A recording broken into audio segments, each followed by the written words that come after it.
Hi everyone, rose number 5. We're continuing on. Actually, I'm painting this on the same day. I usually paint about 3 or so of these a day for the challenge. I've done thousands of these. But if you just do 1 rose a day, it'd be great if you do 3 or 4. Practice some of the lessons and repeat it 3 or 4 a day. But if you just do 1 a day, I'm telling you, in 30 days, your roses will really improve, especially if you concentrate on the circles where those shadows are, the movement. Try not to paint too much and use lots of paint. All right, okay, so same thing, the board that I have, same colors I used in the last one, the Hansa yellow oxide, burnt sienna, naphtha red light, my pine green, my phthalo blue, my nice cold red violet, black and white. And I didn't use any black last time. Have my 3/4 inch brush, and I use my number 8 here that I like. Same kind of gray background that I have. This time let's work a little bit more on some warm and cool, and I'll be dipping into a little bit of extender here this time from time to time, so you can get the feeling of that into the paint. It's really nice, but I just don't like the paint to stay wet for too long because it actually makes the rose harder to paint. But let's reach over here and grab this. Oh, and this is what I do. I just mist my palette. I actually just take my paper towel with some water and I wipe back down through like this and clean my palette off. If you're doing that, if you do that at least once an hour today, you don't waste palette paper. All right, let's take some of this real cool color, kind of dangerous color here. Very cool color here. Let's tone that. Now, how would you tone that? It's a red violet. Reach up to a warmer pine green. It takes just a little bit, and see how that tones down and grays it down. See, you can make a nice, beautiful gray out of that. Nice, cool gray from that color. It's pretty color. Let's just dip into a little extender with that. Let's drop some of this color, a nice, powerful, cool, right back behind here, behind our painting this time. See, it gives you a total different look. Sometimes with this, I like it to the blue violet side here. Take a little blue, little tiny bit of that phthalo blue, goes a long way, and you push a little bit of that into the background. See how pretty that is? Moving some of that color. Now, you don't want too, you can have the streaks and stuff, but you just don't want to up too much movement here. Okay, so we'll streak some of that out like that. That's kind of pretty. Let's put a little bit heavier streak of that blue in there too. I like that. I like this kind of movement and stuff inside of rose. Sometimes I like to leave that nice, powerful vertical line. It comes from my landscape paintings. I do that a lot in landscapes. Say goodbye to that 3/4 inch brush now. It's done its job. Let's paint a nice, warm, cool rose here. I'm going to take some of this warm, cool here out of the way. Just take a little water onto your paper towel like this and just wipe right through the paint. Take some of that off of the palette right here. And you can see it just lifts off really nice. It's a nice thing about the Heritage is it reconstitutes like this for about an hour or so at least, depending on your weather and stuff, and you can remove and clean off real easy. So let's set up a nice, let's go to a nice warm, cool. We want to key off of this color this time since it's in our background. So let's create that gray. Let's create a nice gray color here from these two together. They're almost pure complements, so they'll work together to make a nice, beautiful gray. And this adding pine green will warm your gray slightly. See how it warms it? And the red violet will cool that a bit. So let's push that up here. We're going to paint a warm, cool white rose. We'll push that gray around. And you don't see that too much, and that's good. I just want to be able to see it a little bit.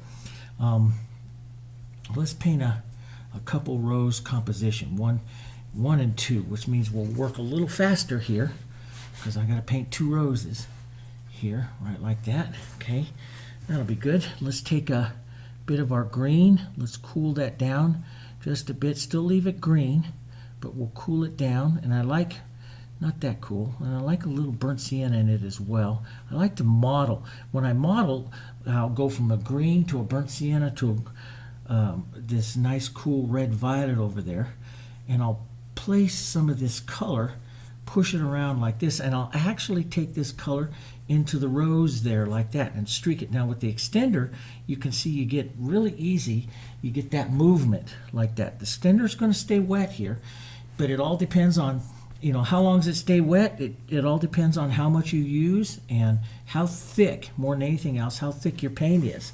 Some people say, "Oh, I use the extender, it doesn't work for me." Well, you most likely didn't use enough paint. If you don't use enough paint, it won't. The extender can't. It has nothing to extend. It dries too thin. Oils will do the same thing. I was an oil painter for 10 years, and oils will do the same thing. They'll dry real fast if you use them really thin. Okay, so I'll put a little green down like this. That's kind of pretty. Pull that down. Let's just leave that. Maybe put a nice streak of some yellow in there, because that's a opposite of some of violet colors, and so it's nice to have. We call these little sparks. I always call these Pettit sparks, by Eugene Pettit, the Victorian painter, 19th century Victorian painter that used a lot of little sparks of color like that. Okay. 1 rows, 2 rows, kind of a rounding shape here. Let's take a nice cool little bit of our naphthol red light into that. Come down about a third, start your big, dark, heavy stroke right there. Lift the pressure on your brush and walk it up, getting smaller little brush movements to create the movement here into the center. Let's come down about a third up, right down in here, and put the bottom of the bowl in, maybe out into some of this green a bit. Drop that right in there like that. Push around to find the bowl, the shape of that bowl. In and out here, round like this to shape the bowl. Okay? And you can, sometimes I'll take this and like pull across like this and start to create the look of the rose this way, so you can see that center through that edge of that rose. That's kind of fun. Let's add just a touch of extender there. Add it as you need it. Let's come over to this one. Okay, let's leave that right there. That's kind of pretty, kind of just movement. Sometimes I like to go to work the finger here as soon as possible, because I like the movement. I like that streaky movement that the finger gives it there. And let's work a bit of that in and out. That's kind of pretty. Now, let's put some warm color in. So I'll wipe my brush here, get some of that cool out of there. Let's take some nice warm yellows here. Let's strike that, maybe a little Hansa with that. Let's strike that onto the warm side here, right up and through here. Let's just strike a bit of that. So that's going to create a warm side and a cool side as we paint through this rose. So now I'll just wipe that real quick. Let's come right up in here. Take some of that yellow right up in our gray, and if it's a little bit tight, just take some water, okay, drops of water, grab that, and now loosen it all up. See how it loosens it up immediately, right? And then we'll lighten up. That gives us a nice soft, drop it down here towards this yellow a little bit, nice soft, lighter, kind of warm color there, okay? And let's just drop that right across the front, pull down, lift the pressure, just kind of create the more cooler side of the rose there. Just light little brush marks there. Let's grab this. Now we want to push this into the shape of that bowl there, right? And let's pull down. Let's put a little more paint. Pull down. Grab that. I like that. There. So now that could be a little bit lighter. I'm looking at the contrast. So a little more paint, light. That's powerful contrast right there. That is a powerful rose. If you're brave enough to leave that like that, that's great. Don't touch it. Let's pinch wipe a little bit of that color off our brush. Now let's just create a little bit of the movement back here. Here, just that, and push that around. Drop it into the center a bit. Push that around. You can also use a small brush to push that around, okay? Let's come back out to our warm yellow lights. Let's put a reaching petal out. Figure out how large you want to make your rose. Here's the bottom of my bowl. I want to set it down and stop before I get there. Let's widen that out and stop right about in there. Okay. Now you can leave that real streaky. That adds a lot of interest to it. If I stroke that again, that'll disappear. But you don't. It's an artist's choice. You know, that's going to control the rose. But just soften that. Pull that right into the shape, and you can see my direction of my finger right there. Let's cool it down just a bit as we come to this side. As we're coming down to the cool side of the rose, pull that in just a bit. Here, let's pull in or pull out here. Just I paint the movement. I don't concentrate on the petals as much as the movement here. Let's come in, pick up some more light, a nice warm light, and let's put a heavier dose petal there. Pull that across. Leave that. Now we'll pull this right into the bowl, right into the bowl, right into the bowl, right like that. It incorporates it. Let's pull a few smaller petals out here, like that. And you can leave the edge or soften them out. That's up to you. What you do, you know, we're all a little different with our calligraphy of our brush and what it's going to do. So right now I'm 10 minutes into the painting, and look how much we've done. As long as you don't play, you know, what's gonna get you there is we have to get you to have the confidence to it. The confidence is going to come from painting a lot of these roses. Okay, so I love this. It's a little bit light down low, so I'm going to lift off some of the light right here like that, so I can set in some more light down below and maybe leave a little bit there for petal separation. Now, that didn't work too well right there, so what I'm going to do is I'm going to lift it back off and do it again. So I'm going to lift that back off and apply that shadow right back there again. They got a little too close to each other here, a little bit too close. So, well, I kind of like that. I like that roughness of that edge right there. So I'm going to pull that petal back down like that. So you just lift it off. Just grab your brush and lift it off.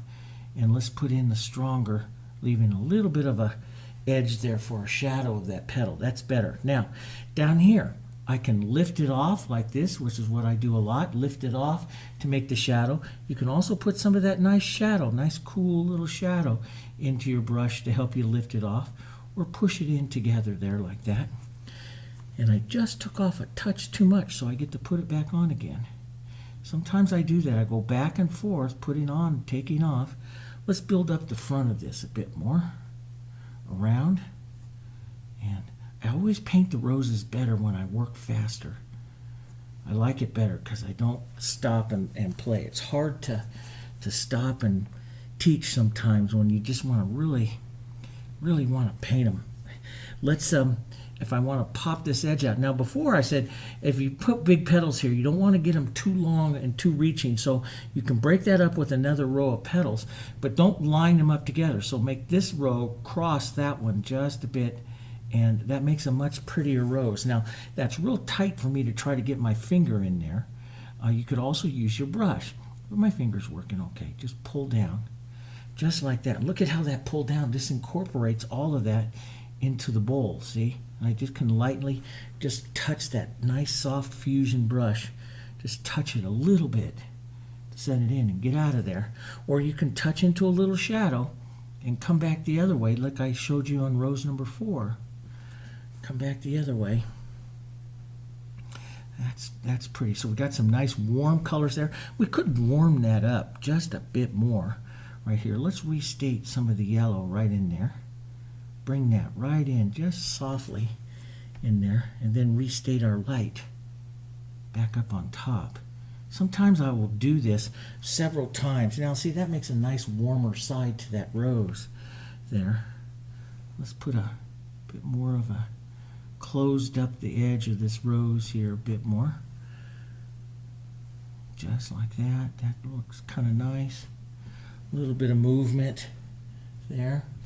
Let's put a heavier petal right up here into the front, right like that. Push that in and out.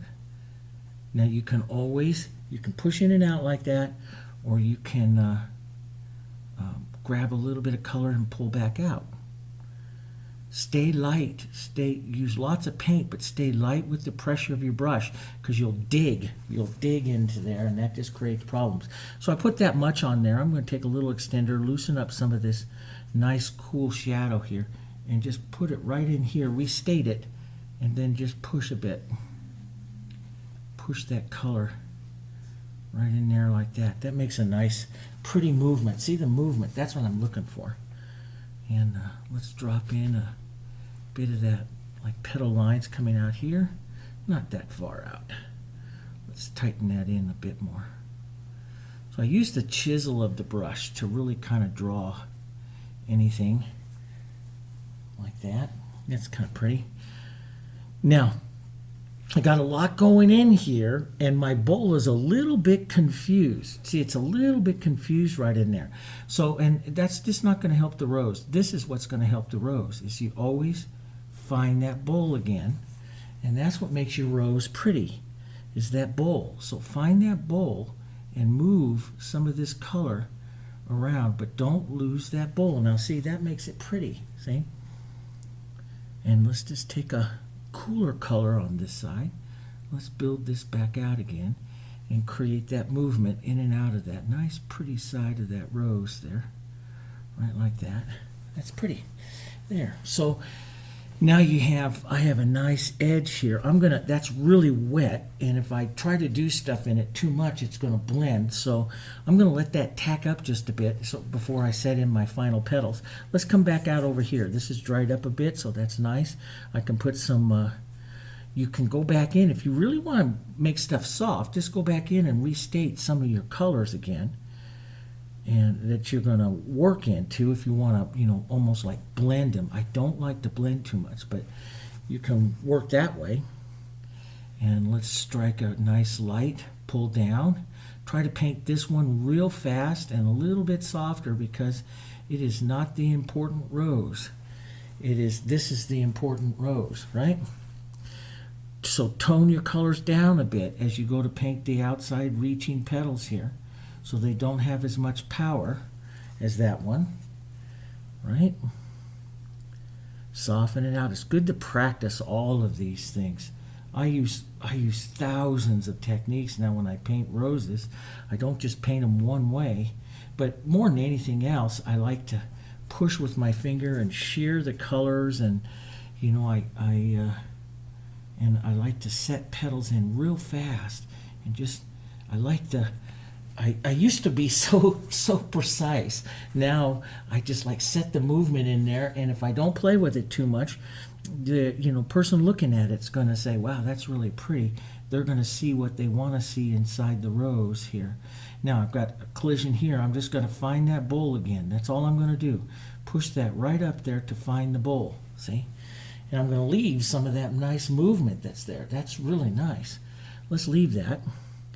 Let's pick up sort of like the petal edging here. Petal edging technique. Pull this petal in here like that. Maybe put a little bit of our shadow tone in there. Find that bowl again. Always as you add these petals, always find that bowl. Sometimes I hide the bowl, but the movement is there. The movement is there. Those of you that are painting advanced roses with me, you know that. I'll hide the bowl a bit but the movement to the petals is still subtly there. It gets a little advanced, but let's put just a bit of light right there, and sometimes like a little chisel out here or something just gives a little bit of a nice edge, a nice little detail out there, makes a pretty little rose there like that. Now, that's still a little wet, but let's try to sneak in some thicker paint here without losing that bowl and stuff this time. We'll try to sneak in another little petal line here right underneath the bowl here. We'll just pull this right down to the bowl there and stop. Get a little bit of a line there, and then get this a touch lighter. This is the danger of having that extender around. I like to paint really fast, and that extender just slows it down where I can't paint as fast, because I like to set these lights up on top of something that's dry so it doesn't blend too much. And that this goes so often. For so many years, let's just restate that bowl. For so many years, I always thought, oh God, I got to keep it wet, I got to blend, that's how you're going to make it. No, it really isn't. It's the stroke work and movement that really make beautiful roses. It doesn't need to stay wet. There. So that's two pretty roses. Got a little bit of a yellowish warm into the cool. I'm going to let that just die down over there on that side. Let's go back to some of my pretty, my favorite. So let's add a little yellow into this time. And a nice yellow green. We'll put just a touch of extender there to make the color slide. That's where I really like it. I'm going to keep that a little lighter here, a little lighter yellow-green. Remember what I said earlier in some of the other videos, you know, change the greens in your paintings. Don't just use, if you use light and dark on your roses, you should use light and dark into your leaves there. The light doesn't just say I'm going to light up roses. It lights up everything in your composition. So your leaves should change as the light changes in your painting. That's something you should do. But you know, for me, for years, I would just get locked into painting leaves one way, and yeah, it was really kind of boring. And now I add more life by just subtly changing the leaves. Now see, that's just a little movement there. I can control that there. Now, if I really wanted to pop this rose out, how do you do it? You take your pine green. You could use a little burnt sienna, but get the cool dark. That makes a cool dark. And watch what happens here as I use this right on this side of the rose. I can negative paint out here like this and make these petals look like they're transparent now, see? Because your eye is visually seeing up against that real dark there. And it's just fun. This works so well with the Heritage paints like this. Let's just put in a idea of our stems there like that. That's kind of neat. I like to paint them kind of quick. Touch into a little extender. Like I say, I don't like the extender for blending. I love how it makes the color slippery on the surface though, and I can slide stuff really easy. Let's just push in a little bit of that. See how that looks like a translucent petal there, see? That's kind of nice. So we got some nice light ones there. Let's drop that color of the leaves down just a bit. Let's put the two of them down here like that. Let that sit for just a second here. Then we'll touch the light side, take some of it off, wipe that finger off. Don't forget to wipe your finger. You know, like I said before, sometimes I use light, sometimes I use dark, right? And set up a couple of vein lines here. I'll just use some dark and some dark touches. You can touch some, like right here, if you want to pop that out, you can, touch the edge real careful there. Shoot in a little bit of your shadow, and that'll pop that one rose off there a little bit more, like that. Let's set a softer little go of green back up over here. A little bit of something going on there. I look to see if my design is just kind of filling with life. I call this the little brush dance. Very contemporary look here. That's pretty cool. Drop a bit of that out there. Yeah, I like that. Now I could right here put out a nice light leaf, which would be kind of nice. We've got a couple minutes left. We could just take a little light leaf right there. Bring that right out here like that. Just a idea of one or two of the light leaf here. Let's pull a few strokes of that light in. See, that light to dark just gives so much visual interest to your painting. Let's put carry that color over, just a touch of that onto those lights there. And maybe put a light vein light out on that one. Just a touch of the light. That's kind of nice, and take that down just a touch. Bit big. There we go. Let's give just a bit of movement to that light. That light looks real nice. Let's put a little bit lighter right up here. There we got it. Under 25 minutes. Not bad. But look at that cool color moving back through there. Again, if that, if the darkness or the, bothers you, having too much darkness into the center, doesn't really on me, not on this rose because we got so much dark here. But sometimes if you leave the center too dark and there's no other dark around there, that looks very isolated. And in that case, you just take a slightly lighter color and just work right through it. Just a touch, just kind of touch right through it. You can even take a softer light color like this and work around. Boy, that little bit of green in my brush coming through just looks nice there as well.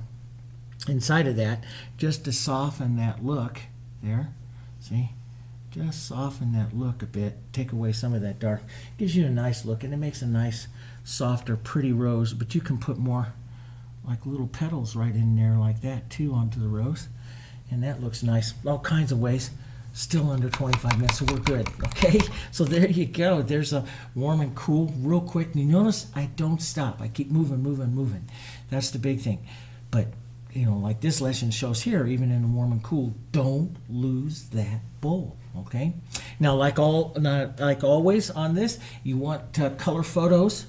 You know, for all of them that I'm painting and stuff, go over to janssenart.com.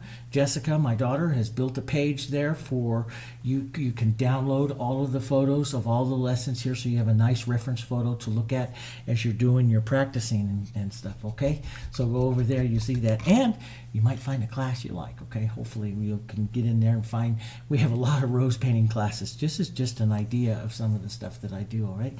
Hopefully I'll see you in one of those, all right? Okay. Let it dry down and see you on the next one. That would be rose 6. Okay, I'll see you on 6.